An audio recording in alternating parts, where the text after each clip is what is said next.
사랑하는 성도 여러분, 주 안에서 평안하셨습니까?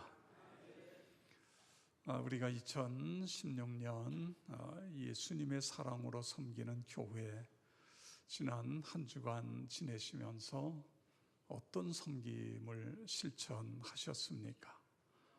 물론 내가 기억이 잘 안 나지만 그럼에도 불구하고 우리는 우리의 삶의 현장에서 여러분들이 섬김을 실천하셨을 것입니다. 제 이메일에 사랑받 새벽 편지에서 이승헌님의 글을 보내왔습니다. 글 제목은 장점 찾아주기. 소심한 사람에게 소심하다 이렇게 이야기하기보다는 신중하다 이렇게 표현한다는 거죠. 신경질적인 사람에게 왜 이렇게 신경질을 버려? 그거보다는 참 예민하시네요 이렇게 표현하고, 그 다음에 그 집중력이 없는 사람에게는 다방면에 관심이 참 많으십니다. 성급한 사람에게는 에너지가 넘치네요. 또 몽상적인 사람에게는 상상력이 풍부하시네요. 산만한 사람에게는 창의적입니다. 이런 식으로 그렇게 장점을 찾아주기. 우리 이 한 주간 동안, 앞으로 한 주간 지내시는데 여러분이 가정에서, 가족끼리, 또 직장에서 또는 교회에서 서로 장점을 찾아서 칭찬, 여러분 어렵지 않잖아요. 칭찬을 통해서도 서로 이 섬김을 실천할 수 있게 되어집니다. 이 어린이들에게 이렇게 격려하고 칭찬하면 어린이들은 두뇌가 굉장히 발달이 된다고 그럽니다. 어린이들에겐 어른들은 행복해지고 애들은 두뇌가 발달이 되어지고. 제가 지지난 주간에 편지 한 통을 받았습니다. 발신인 주소는 없고 저에게 왔는데 친필로 쓰셨어요. 글씨를 보니까 연세가 꽤 드신 분이고 우리 역천교회를 오래 다니신 분이에요. 근데 그 내용을 읽으면서 제가 참 많이 위로를 받았어요. 우리가 섬기는 방법 중에 이런 방법도 있구나.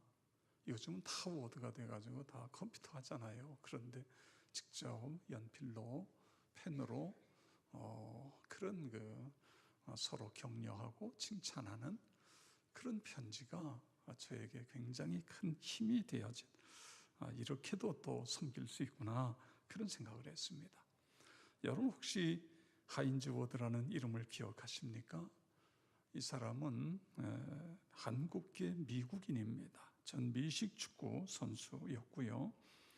주한미군, 이분이 이제 흑인 미군과 어머니 그 김영희 씨 사이에 태어났어요. 태어나서 조금 있다가 미국으로 들어가게 됩니다. 근데 미국에 가서 1년도 채 안 돼가지고 이혼을 당해요. 그리고 아들을 빼앗겨요. 왜냐하면 지금 이 김영희 씨는 영어도 잘 안 되지요. 취업도 하루에 2잡, 3잡씩, 3잡씩 해도 먹고 살기 바쁜데 애를 볼 수 없으니까 빼앗깁니다. 그런데 이제 5년 만에 다시 되찾아오죠. 그러면서 그 어려운, 정말 죽기 살기로 일하면서 그 워드를 키워냈죠. 하인즈를 키워내는 것입니다. 이 하인즈가 우리나라에 알려지게 된 건 2006년 미 슈퍼볼 결승 경기에서 소속된 피츠버그 스틸러스를 우승하는데 크게 기여합니다. 이날 경기의 4쿼터에서 결승 터치다운을 성공적으로 해서 MVP가 돼요. MVP. 그 후에 그는 미국 미식축구 프로리그의 올스타전에 4번이나 나가게 되고, 그리고 풋볼 선수상을 2번이나 못하게 되어집니다. 우리나라는 이게 이제 럭비라고 그래서 이렇게 이야기하는데, 우리나라는 이게 이제 별로 그렇게 크게 하지 않지만 미국에서는요, 모든 경기 중에 최고의 경기예요. 야구보다 더 인기가 있고요, 더 유명한 거예요. 이제 이 효자로 소문난 하인즈가 그 해에 5월에 어머니를 모시고 한국에 들어왔어요. 근데 한국에 들어와서 너무 큰 충격을 받은 거예요.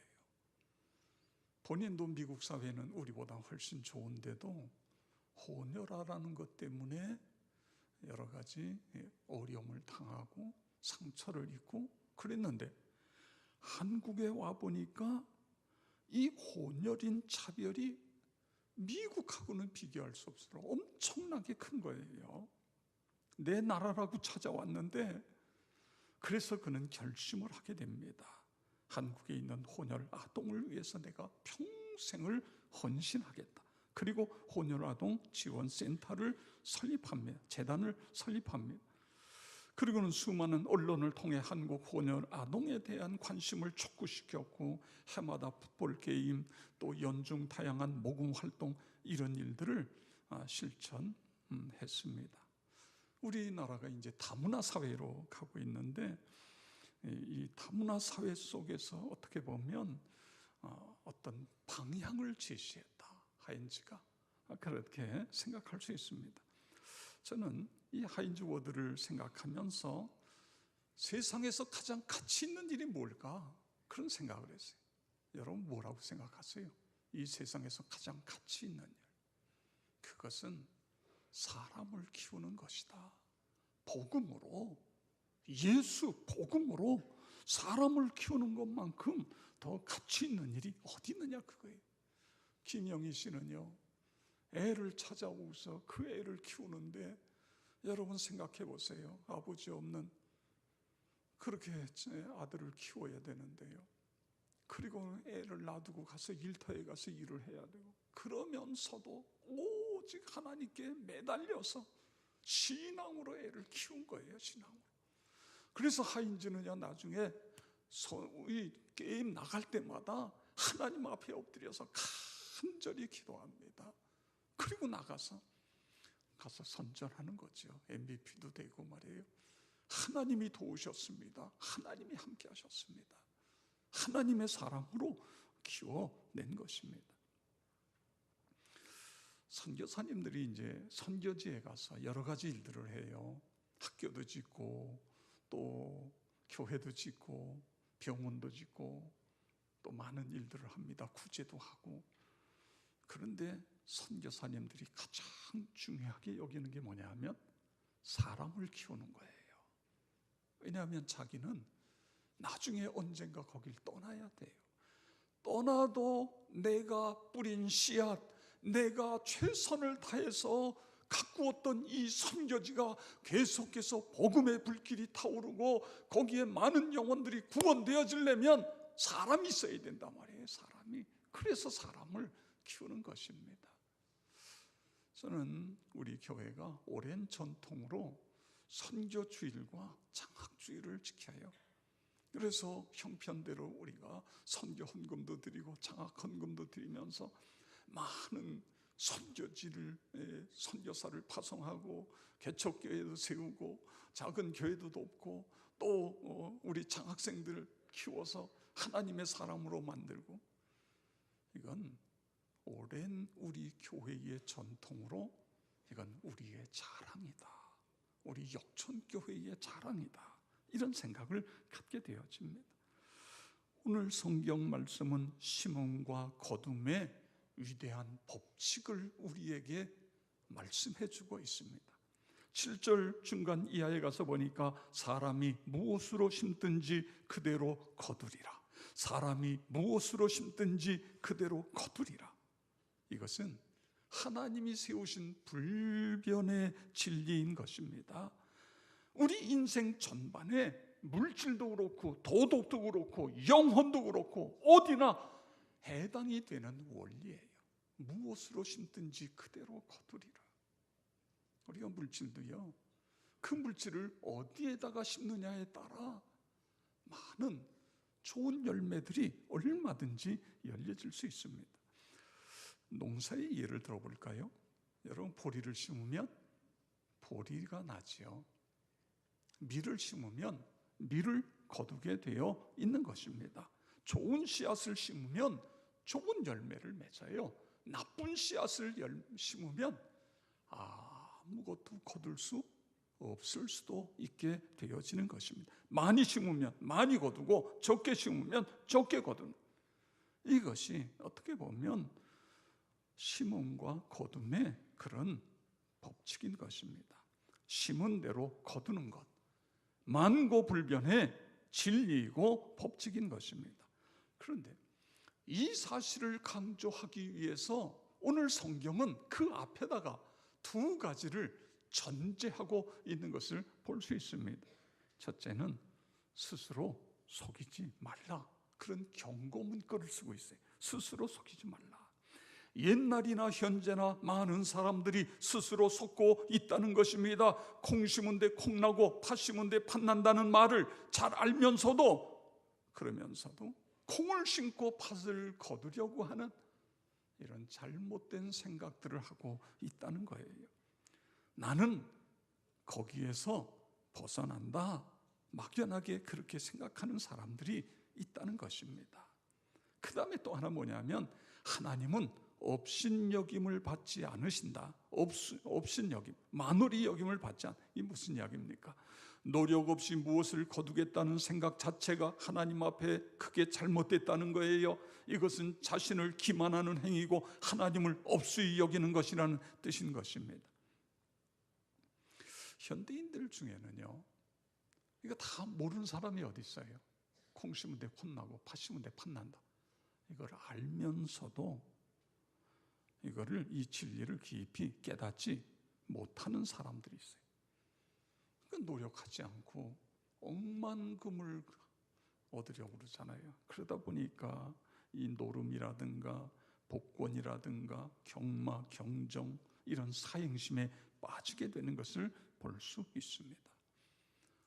그런데 여러분, 물론 복권에 당첨이 될 수 있습니다. 누군가가 당첨이 되니까요.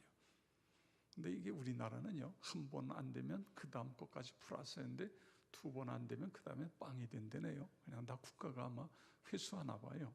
근데 미국 같은 경우는 이게 계속 누적이 돼가지고 이번에 복권 당첨된 사람들은 정말 떼돈을 벌었대잖아요.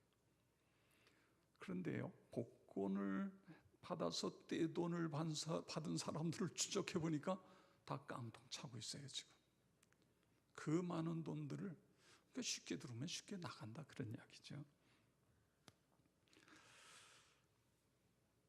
성도 여러분, 오늘 성경은 우리에게 심은 대로 거둔다는 이 귀한 진리를 우리에게 가르쳐주고 있어요. 신명기 28장에 보면 많은 축복에 대해서 이야기합니다. 너를 세계 모든 민족 위에 뛰어나게 하실 것이다. 이 모든 복이 내게 임하며 내게 이르니. 그러면서 3절 이하에 보면 성읍에서도 복을 받고 들에서도 복을 받으시며 내 몸의 자녀와 내 토지의 소산과 내 짐승의 새끼와 소의 양 새끼 복을 받을 것이며 떡 한 줄이 떡 반죽 그릇이 복을 받을 것이며 내가 들어가도 복을 받고 나가도 복을 받으리라. 그러면서 이게 14절까지 연결이 돼요. 내가 머리가 될지언정 꼬리가 되지 않고 구워줄지언정 꾸이지 않고. 그런데 하나님은 이 복을 이야기하시면서 두 가지를 전제하고 계세요. 첫째는 내 말씀을 듣고 그 말씀대로 살아가는 것입니다. 이 노력이 있어야 된다는 거예요.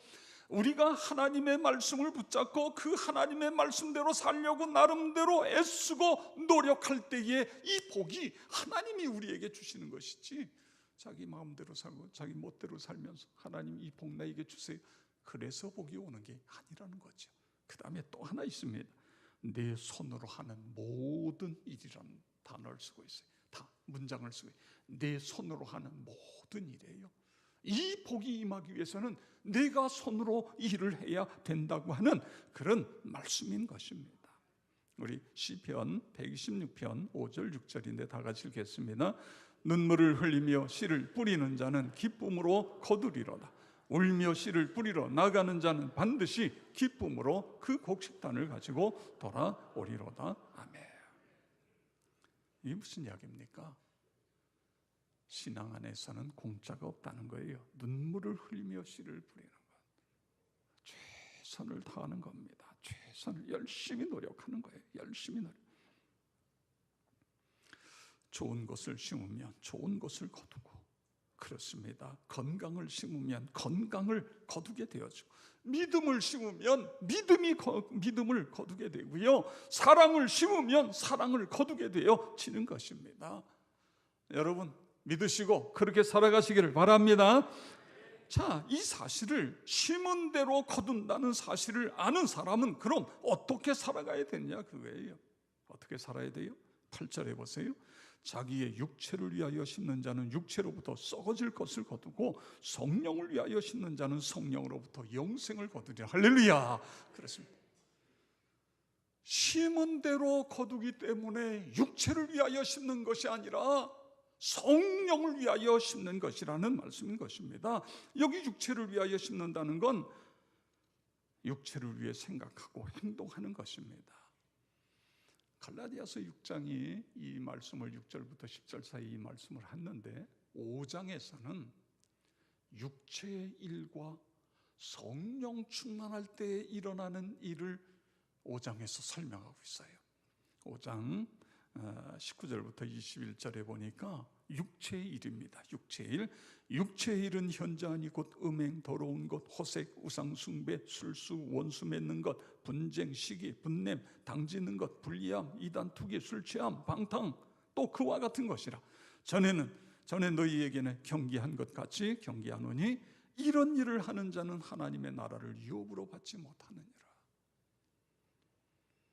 그렇습니다. 이런 게 육체의 일이라는 거죠. 육체의 일. 여러분 분노 하나 생각해 보세요. 분노하게 되면 어떻게 됩니까? 내가 분노해서 분노를 폭발했어요. 그러면 그 상대편 엄청난 상처를 받잖아요. 그럼 나는 어때요? 나도 힘들지요. 내가 그때 참았어야 되는 건데 그걸 못 참아가지고 그만 나도 며칠 동안 많이 힘든 거예요. 이런 게 이제 육체의 일이라는 겁니다. 육체의 일. 사랑하는 성도 여러분, 이 육체의 일, 이 모든 것들은 결국 망하는 것입니다. 썩어질 것을 거두게 되는 것입니다. 그렇기 때문에 이런 것들이 내 마음속에 들어올 때 우리는 어떻게 해요? 믿음으로 과감하게 물리치는 거예요. 나를 힘들게 하는 이 분노, 예수의 이름으로 떠나가라. 물러가라. 예수의 이름으로 물리치는 것입니다. 세속적이고요, 추한 생각들이 들 때도 역시 마찬가지예요. 우리가 그렇게 과감하게 물리치는 거예요. 그리고 뭐래요? 성령을 위해 심는 것입니다. 성령을 위해 심는다는 건 성령을 쫓아 행하는 것입니다. 하나님 중심으로 살아가는 것입니다. 성령 충만하기 위해서 예배에 집중하는 것입니다. 말씀과 기도에 열심을 내는 거예요. 영적 훈련에 내가 시간을 내고, 그렇습니다. 그렇게 하는 거예요. 성령으로부터 영생을 거두게 되어지는 것입니다. 성도 여러분, 한번 생각해 보세요. 나의 하루의 삶은 어떤 삶을 살아가고 있는가? 육체를 위해 심고 있는가? 아니면 성령을 위해 심고 있는가? 여러분, 하나님 중심으로 살아가시기를 바랍니다. 그렇습니다. 성령을 위해 심는 것은 너무너무도 중요해요. 그런데 사람들은 육체를 위해, 그래서 자기 중심적이 돼요. 내가 하나님을 위해 있는 것이 아니라 하나님이 나를 위해 존재하는 것처럼 그렇게 살아가는 것은 어떻게 보면 육체적인 일이죠. 이게 이제 썩는 열매를 거두게 되어집니다. 오늘 여러분과 나는 성령을 위해 심는 그런 귀한 삶을 살아가시기를 바랍니다. 이 하인주의 어머니 김영희 씨가 정말 철저하게 믿음으로 키웠잖아요. 근데 이제 하인즈가 우리나라에 왔을 때 모든 매스컴들이 다 하인즈를 조명했어요. TV마다 초청해서 하인즈. 근데 저는 그때의 하인즈의 얼굴을 잊을 수가 없어요. 여러분, 결손 가정에서 자랐잖아요. 엄마가 애를 제대로 뭘 키워요? 엄마는 아침부터 저녁 늦게까지 가서 일터에 가서 정신없이 일했고, 그런데 하인즈의 얼굴에 그 웃음은 100만 불짜리 웃음이었어요.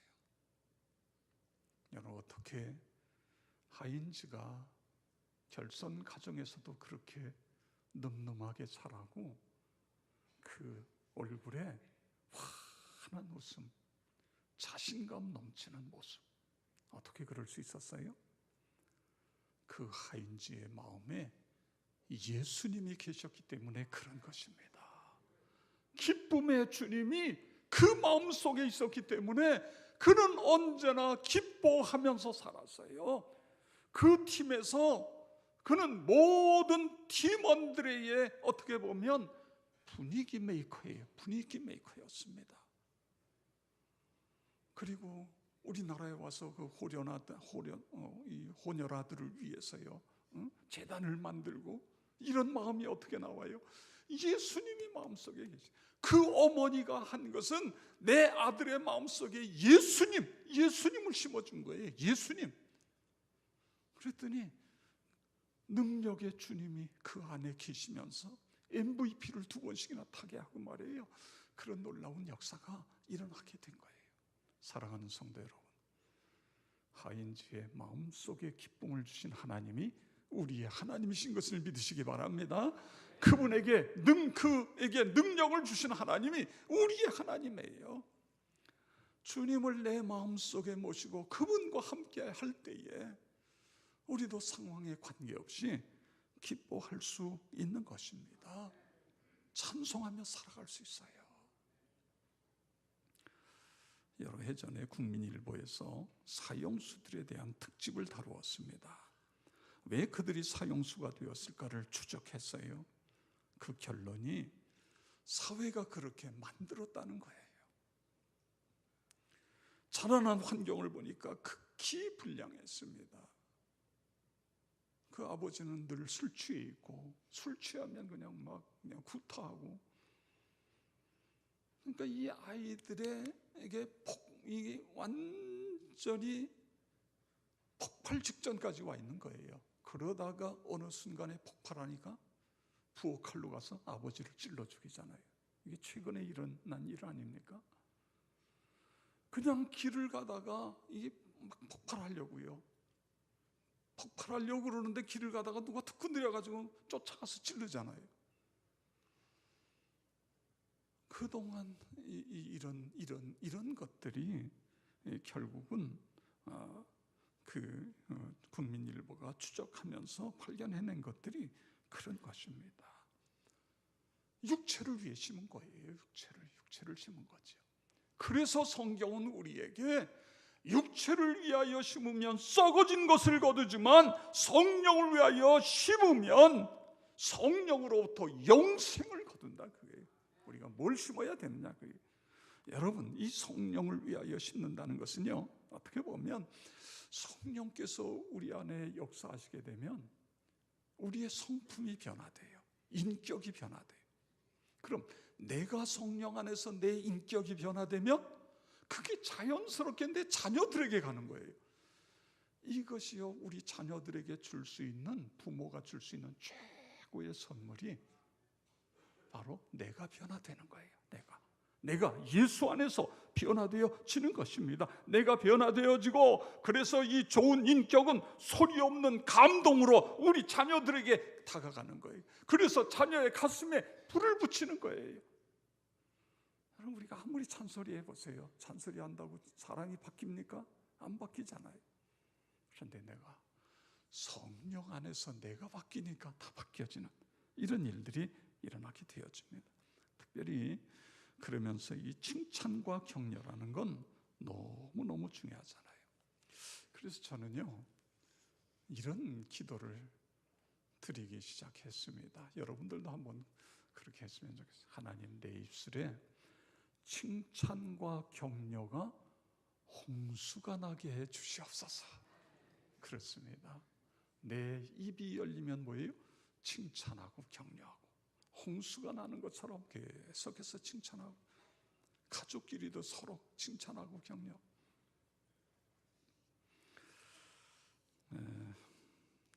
거인들의 발자국이라는 책이 있어요. 이게 이제 한옥 목사님이 지은 책인데, 이 목사님이 한 여인을 만나서 뭐 상담하고 대화하고 그랬던 글을 썼습니다. 근데 이 여자가 결혼을 해가지고 남편이 영 마음에 안 드는 거예요. 그래서 남편 개조 5개년 계획을 세웠어요. 목사님한테, 한옥 목사님한테 그 이야기한 거예요. 목사님, 제가요, 제 남편을요, 좀 제대로 생긴 남편으로 내가 원하는 남편 상으로 만들기 위해서 5개년 계획을 세웠습니다. 그랬대요. 그래서 5년 동안 지켜본 거예요. 도대체 어떻게 계절을 하는가. 그랬더니 5년 후에 어떻게 됐어요? 바뀌어졌어요? 5년 후에 이 가정이 완전히 파탄 직전까지 간 거예요. 남자는 완전히 기가 다 완전히 기가 죽고, 여자가 어떻게 계획을 세웠어요? 남자의 단점을 계속 찾아내기 시작한 거예요. 남자의 단점. 그래서 계속 지적하기 시작해요. 당신은 이거 고쳐야 되고, 이것도 고쳐야 되고, 저것도 고쳐야 되고. 그러니까 나중에 뭐예요? 잔소리꾼이 된 거죠. 이게 남자는 잔소리로 들리기 시작하는 거예요. 기가 죽지요. 그리고 나 이 여자하고 못 살겠다, 이렇게 된 거예요. 저는요, 이 책을 읽으면서 무슨 생각을 했냐면, 남자 남편 개조 5개년 계획, 그건 뭐 그렇게 세울 수 있어요. 그런데 방법이 어떻게 해야 돼요? 칭찬하고 격려하는 것으로 계속 5년 동안에 남편을 그렇게 떠받들어 줬다고 한다면 남편이 바뀌어졌지요. 방법이 잘못됐다, 저는 그런 생각을 하게 되어졌습니다. 여러분, 또 하나 우리가 성령을 위해 심는 것은요, 영혼을 구원하고 선교하는 일에 힘쓰는 것입니다. 다음 세대를 위하여 장학 사역에 함께 참여하고요, 선교를 위하여 우리의 마음을 같이 하는 것이 얼마나 중요한 것인가. 그러면서 성경은 뭐라고 이야기하냐면 9절이에요. 9절을 보세요. 우리가 선을 행하되 낙심하지 말지니 포기하지 아니하면 때가 이름에 거두리라. 어떤 사람은 콩 심어놓고 그 다음날 싹이 나기를 기다리는 거예요. 때가 돼야 되는 거예요. 교회가요, 어떤 교회는 선교사를 파송해놓고 빨리 왜 선교 보고 안 하냐고. 아니요, 선교사가 가서 금방 열매가 열립니까? 가서 언어도 배워야 되고, 문화도 익혀야 되고, 관계도 만들어야 되고, 그런 시간이 필요한 거예요. 저는 정말 감사한 것이 우리 교회가 1980년대부터 교회 개척하는 일을 했죠. 어려운 교회도 없고, 선교기관도 없고, 선교사 파송하고. 그런데 1988년도에 세 번째 교회를 개척을 했어요. 이 교회가 그 퇴계원 교회, 퇴계원. 근데 이 교회가요, 얼마나 부흥이 되는지 몰라요. 그 후에도 여러 교회를 개척했습니다. 물론 그 중에 어려운 교회도 있습니다만 많은 교회들이 성장하고 있어요. 우리가 2014년도에 개척했던 빛나는 교회, 여기 김 목사님이 갖고 열방을 섬기는 교회, 여기는 허기문 선교사가 갔는데 이 빛나는 교회가 그 사이에 거의 배가 부흥이 된 거예요. 배가 작년에 한 해 동안에 1,500만 원 부채 갚았죠. 이 열방을 섬기는 교회는 한 달에 건물세가 150만 원, 140만 원 나갔는데 건물을 사게 됐어요. 그것도요, 아주 싸게 샀어요. 그러다 보니까 이제는 월세가 안 나가도 되는 거예요. 그래서 이번에 우리 교회에서 2천만 원을 또 거기다 보냅니다. 보내면서 건물 구입하는데 더 필요해서 보내는데, 이런 일들이 그렇습니다. 때가 돼야 되는 거예요. 때가 돼요. 우리 교단이 이제 제가 신학대학을 졸업할 때가 74년 2월입니다. 근데 그때의 서울신학대학에 박사 학위를 갖고 있는 분이 조종남 학장님 한 분이었어요. 그리고 없었어요. 그 다음에 이제 강근환, 나중에 이제 이분도 총장이 됐습니다만, 이분이 들어올 때에 논문 쓰다가 들어온 거예요. 그러니까 서울신학대학이 비상이 걸렸어요. 다른 신학대학들은 박사가 여러 명인데 서울신학대학은 박사가 꼭 다 하는 건 아닙니다만, 그래서 그 후에 어떤 일을 했냐면 총회가 해외에 유학하는 사람들에게 장학금을 보내는 총회 장학재단을 만들어 가지고 장학금을 보내기 시작했어요. 우리 교회도 매년 매달 총회를 보냅니다. 그래서 그걸 가지고 심사해서 해외 유학생들, 그랬더니요, 지금은 어떤 일이 일어나냐면 서울신학대학 출신 중에 박사가 제일 많은 거예요. 해외 박사가 제일 많아요. 이렇게 씨를 뿌리니까 거두게 되어지는 것입니다. 사랑하는 성도 여러분, 우리가 주의 복음을 위해서 쓰임받고 우리의 후세대들을 위해서 우리가 이렇게 헌신할 수 있다는 것 기억하시고, 그렇습니다. 하나님 육체를 위하여 심는 자가 아니라 성령을 위하여 심는 그런 삶을 살아가게 해 주시옵소서. 그렇게 되어지길 주의 이름으로 축원합니다. 아버지